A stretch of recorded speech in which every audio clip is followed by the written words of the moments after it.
and how can we make it better. That's the aim here. We're not going for perfection.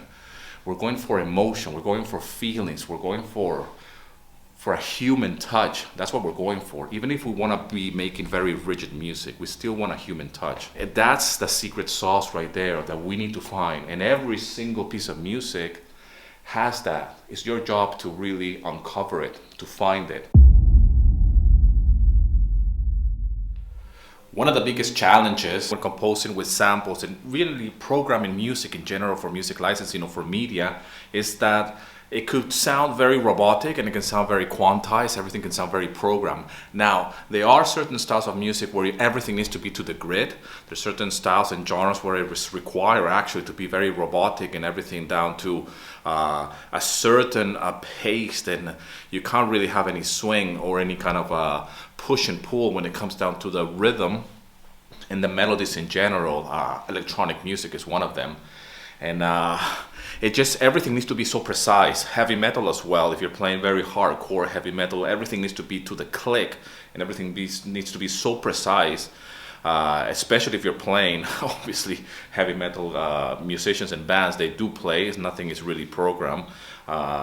You might do some samples, like alteration when it comes down to the drums, or sound design when it comes down to snares, but that's for another video really. I'm talking about precision and how music and different styles, they sound very robotic, and the aim is to sound very precise and very to the grid. And heavy metal and electronic music, that's one of the things that they have really in common. It's very precise. You cannot go and say, hey, I'm gonna just be a little bit loose here. You could do this kind of swing, if you will, when it comes down to the rhythm. And one particular band comes to mind, which I am a big fan of them, and I saw them live many, many times, Pantera. They are probably one of the only metal bands that, at least that I know from my generation, that they were so precise, they were so tight, but at the same time, they really took pride in that swing of push and pull, and that's just something that you cannot really replicate when it comes down to programming. Now, for us composers that we're not playing in bands and we're composing for music licensing, and we're composing for music that's going to be used in a show or in a slideshow or in a presentation or in a video for that matter, when we're programming and we're using samples and we're actually making everything to a certain tempo, a certain speed, and everything is being quantized, we run the risk of being sounding very sterile, okay? And one of the things to overcome this is by actually not be so precise and actually using mistakes in a way to making your samples sound more human or sound more real. Because we humans, even if we play very precise and very tight, there's still a little off. Nothing is so precise when it comes down to playing an instrument. If you play an instrument yourself, you know this to be true. Even if you practice to a click, there's always some kind of push and pull. There's a little bit of swing, which actually is required for music, okay? And it's not always to be precisely when the hit kicks in or to the actual kick drum. And yes, I have mentioned electronic music is very precise and very robotic because that's the nature of the music. They still use elements of hand claps, for example, to be just a little bit off as a sound effect, so it's not so dead on the beat as well. And this is done intentionally to make it sound a little bit more human, more humane, really. This is a study in itself, and when it comes down to using samples, and there's no really a right or a wrong way to do it. The best way to approach it is by practicing, and depending on the genre that you're working with, like I mentioned to you. For example, for me, that I come from a rock and roll background, and I do a lot of pop rock corporate kind of tracks. My drums are usually to the grid, very robotic, and they sound very sterile to a point. And the piano as well. The piano could be very to the grid. They're very, very programmed. Yes, I do play a lot with dynamics when it comes down to samples and program instruments. But I combine the robotic kind of feel or that kind of thing that is so to the grid when it comes down to programming with my real playing, with playing a real instrument. For example, the guitar and the bass. I do that a lot. So that makes the track sound a little bit more human. So I could be a little bit more loose when it comes down to the playing and the production. At the moment, I'm still working on the Westworld competition, the scoring competition, and I'm doing everything with, obviously, with a lot of samples, and it's quite cinematic. And I'm experiencing that again. I'm like, okay, that's it. I don't want it to sound so rigid. I don't want it to sound so programmed. I want it to be a little bit more loose, and actually there's a lot of push and pull. There's a lot of images that require that kind of like urgency and that kind of a feeling of more human, because that's what makes music so vibrant. It makes it so appealing to us that there is a certain rhythm with any style of music. And like I mentioned to you, if you play an instrument, you know that to be true. So with the Westworld competition, what I'm doing is that I'm playing everything, and then I'm actually moving a little bit here and there with the actual mouse to make sure that it fits the screen, whatever is happening in the movement of the film. And if you play it to a click, it's not right, and it's so off that it's almost it almost sounds like a mistake. But when you play with a film, it sounds that it just has that natural rhythm, which is being dictated by the image here. Now, this is a very abstract example, and like I said to you, I will share this when it's ready. I'm really speeding up the process so I can finish it, so I can not only upload it, but get on with my life, like I mentioned in previous videos, because I'm obsessed with it right now. I'm really enjoying this process.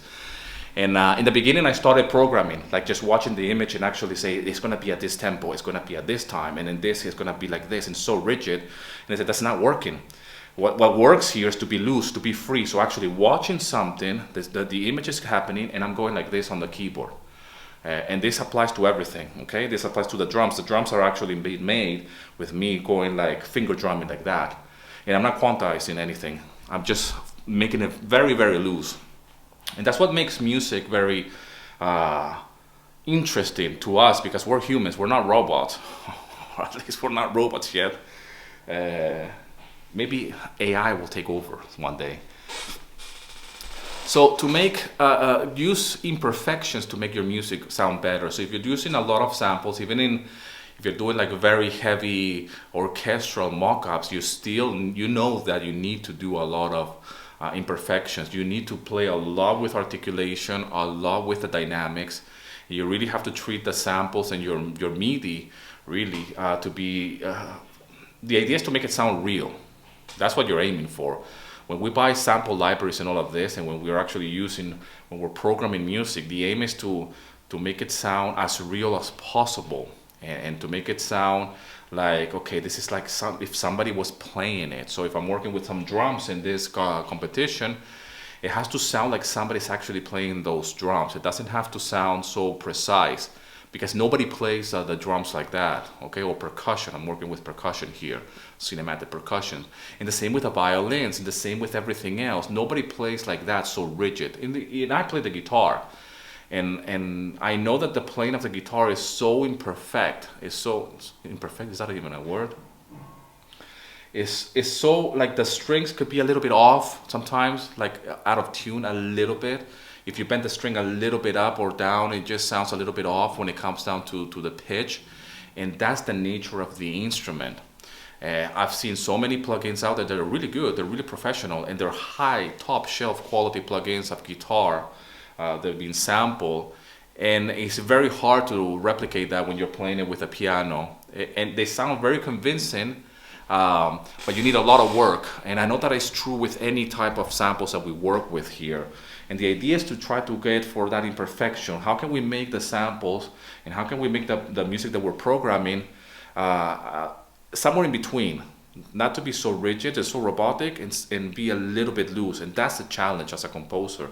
That's the challenge as a musician, is I need to be playing my instrument as tight as possible, because I know I can never achieve that, because it's not going to be up to the grade. I'm not being programmed.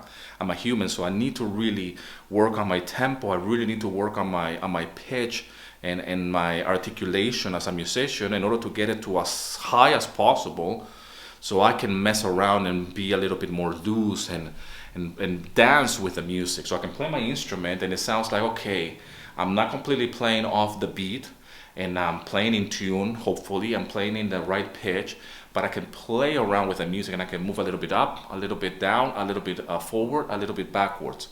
And it's like dancing, okay? Nobody dances like this. I can't believe I just made that. But anyways, I might edit it out from this video. I'm just looking for ways to make your compositions sound more human, to sound better. And maybe with this kind of insights, it can help you see that you're not alone when it comes down to composition, and you probably are facing these struggles yourself and say, why my music sounds so rigid, so cold? It doesn't sound warm in the heart, you know? It doesn't sound like it sounds like a piece of music. Why do I hear some other pieces of music? They sound like they've been programmed, but there's something about it that it just swings so good. That's the secret sauce right there that we need to find. And every single piece of music has that. It's your job to really uncover it, to find it. And doing that this scoring competition, that I'm doing things a little bit different, is really making me exercise that. That's why I'm sharing this with you, even though I'm not sharing you the music that I'm making right now as we speak. Yeah, I'm coming across all these little things of composition, these little, I wouldn't say roadblocks, but just ideas of like, how can I make this sound better? How can I make it sound more humane? Yesterday's video was about something else, a different topic, okay? But it's all related to this experience that I'm going through with you.